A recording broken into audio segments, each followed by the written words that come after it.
Hello, my name is Diana Martinez, and what I wanted to talk to you about today was the relationship between income and college students at risk of becoming homeless.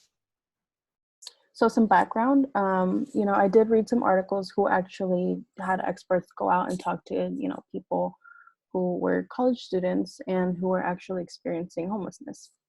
So, some quotes and some, things that I found from this that was pretty interesting was that these students went from living in a dorm and eating typical college food to eventually not eating at all to be able to pay bills. And then another thing that I noted was that there's a lack of trust. So even if a student, obviously if a student doesn't feel comfortable, they're not going to be reaching out to people who they don't feel comfortable with. So no matter how much they're struggling, they're not going to, go out and talk to someone. And then also if someone's already homeless even before, applying to college, then they're going to have more obstacles to overcome. So then there's a more likely chance that they're going to be dropping out. And then my research questions. So for my quantitative, it's what is the relationship between income distribution and homelessness for college students? And my qualitative is what are college students' experiences of being at risk of becoming homeless?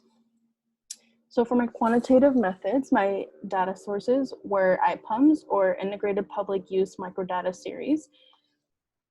And I use the data from California, and I use it from 2017 and 2018. And so actually IPUMS uses the ACS data, and I wasn't able to use the ACS originally because they don't have any, they don't focus on homelessness. They don't have any data on that, which is why I turned to IPUMS. And it was actually a pretty good, data source. So my variables. So my dependent was personal income, and then my independent was college students at risk of becoming homeless. And because on IPUMS, they also don't, have the statistics on homelessness, then I had to go and, I had to kind of go around it and, measure it by educational attainment. And then I also used an ANOVA and a t-test, which were my ways for statistical analysis. So for the type of qualitative method that I use, I had narrative analysis. So for my data collection, I used video interviews talking about personal experiences. So, I had 5 people who I interviewed, and it was all through video just because of, this whole pandemic. Everyone just felt more comfortable, doing that. And also a lot of people that I interviewed, they were just all over the place. It really wasn't in a certain location. And so it was just convenient for the both of us. And so my target population and inclusion criteria, college students who are 18 or older and are currently at risk of becoming homeless. So my population that I actually interviewed was, the youngest was 19 and the oldest was 24. And it was, all genders, I really wasn't picky on that. And so it was really just based on convenience, as it says right here in the recruitment and sampling section.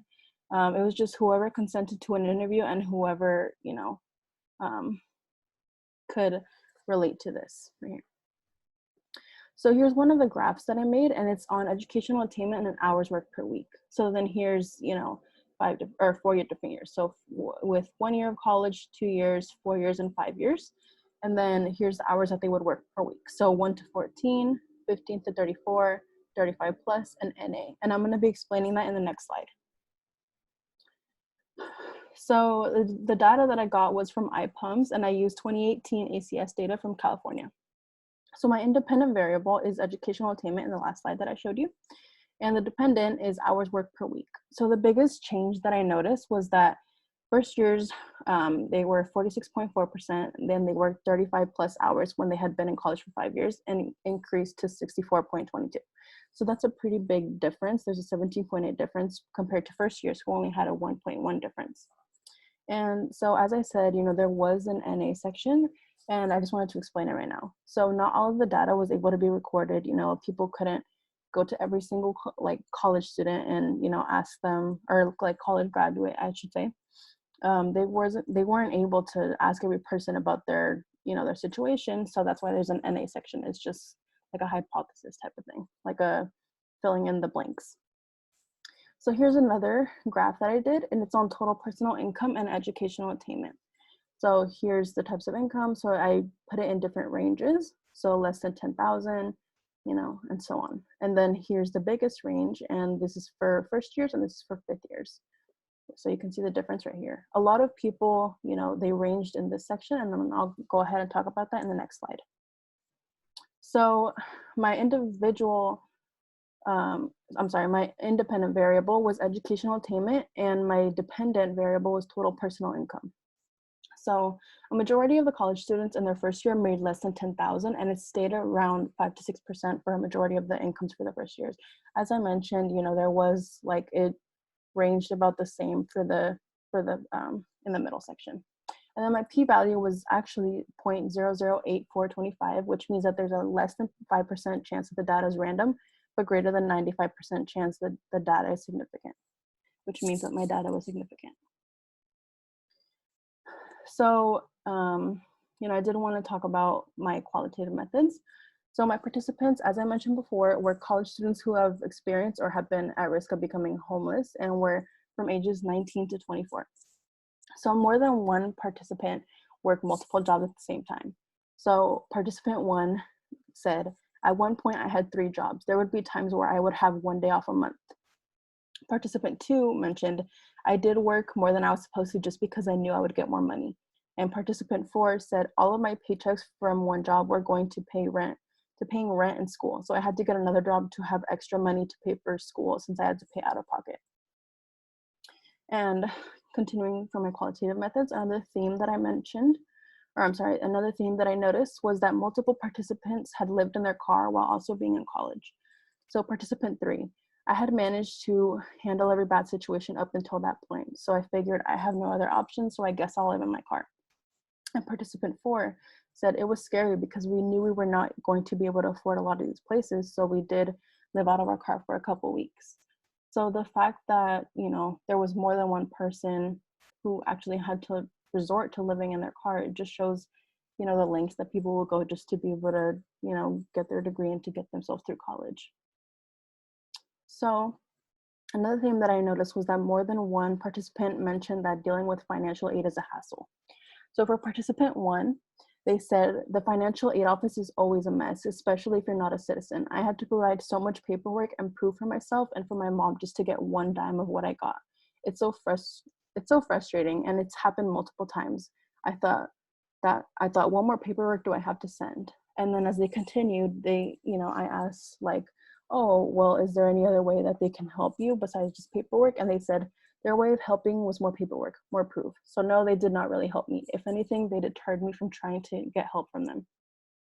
And I thought this was really interesting because, it's supposed to be in place to help them, but then because it's so difficult, it's just, it's doing the opposite.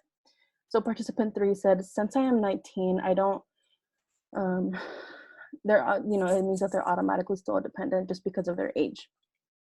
And so, even though this may be true, on the papers, they still said that I'm completely independent from their parents, but that's just how it works. And so I had to submit a statement to my financial aid offices about, just proving that, their parents don't support them. And it's just a type of verification for them.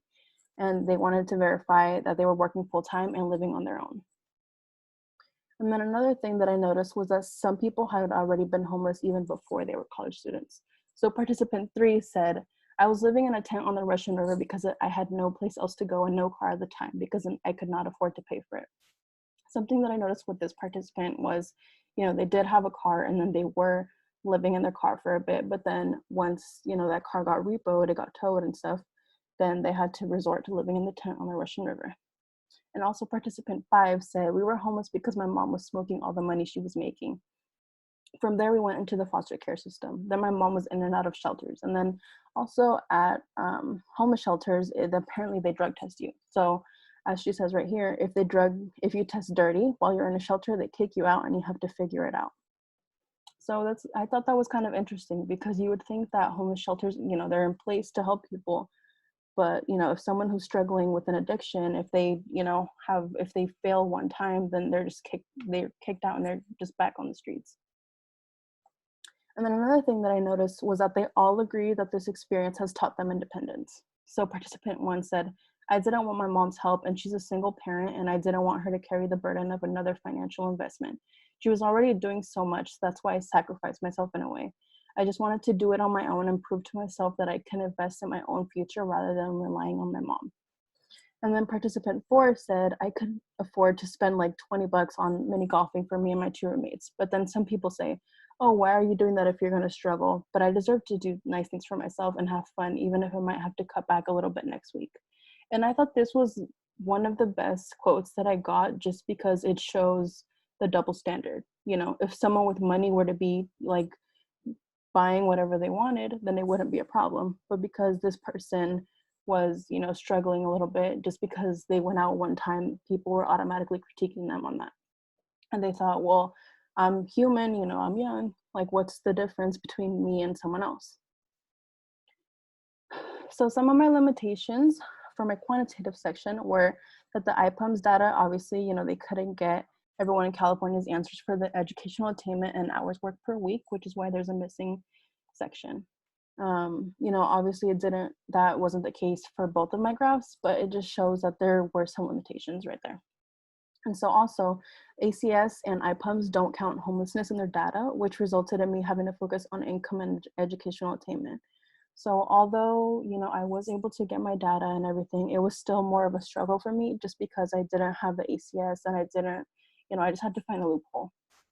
And so for my qualitative, during an interview, I realized certain topics would be asked about or included. So although there were probes, I didn't really ask everyone the same questions. And then another thing that I noticed was that everyone has a different story. So although my participants are currently in school, that's not the reality for all homeless students, which is true, you know. Everyone's story differs, so it really depends on them as a person and whatever they're going through. And then something else that I noticed was, even though the p-value shows that there's significance between the data, the real reason that there's so many homeless college students is because college is so expensive and there's not enough help, as stated by my participants. And something that one of my participants said that has stuck to me even to this day was that college was made for the middle class. It wasn't made for the working class, which is, you know, it's obviously true, because if it wasn't, then there wouldn't be this big of a problem, you know? So for discussion. So this study helped me realize that there is not a link between income and at risk of becoming homeless college students. And I realize this because so many of these people, you know, they should be making more than enough money a week, more than enough money, you know, a month. However, because some of them have to pay out of pocket, or just because college is so expensive, you know, they're still on the streets or just even at risk. And so many of these students have no free time to themselves because school and work take up all that free time that they have. And another thing that I noticed was that all of the students talked about a problem that they had with getting financial aid. So there needs to be a way to make it more accessible and less confusing and a hassle for everyone, especially students. Especially because nowadays there's so many first-year people who, you know, they don't have that help. So that's even another reason to make it more accessible. And then, although these students have all been through a lot, they are resilient, and despite what they have gone through, they will not give up. And I thought that was something that was really amazing to see, because, you know, they've all been through really tough times and everything, but they were still like, I'm gonna get that degree. I'm gonna walk across that stage. And then something that I want future studies to take note of was the fact that there are not a lot of credible sources that can, you know, that actually count the homeless population in the US. So there needs to be more information on that so we can figure out how to help them. Because if there's, you know, more in a certain population, or I'm sorry, more in a certain location, then it would just make sense to, you know, try and reach out to them. Like, I mean, obviously, you know, every homeless person deserves help. But I feel like if there's, you know, there's a reason why, you know, there's more in a certain location. And I just wanted to thank my participants for taking time out of their busy schedules to meet with me. You know, I know it wasn't easy, you know, especially with everything going right now. So I really want to thank them for that. And I also want to thank Dacia and Nia for editing my draft on my capstone paper. I really appreciate that. And then lastly, I want to thank all the other classmates and Dr. Ingraham for answering any questions that I've had while doing this project. You all know it was a really tough project, so yeah, I really appreciate it. Thank you.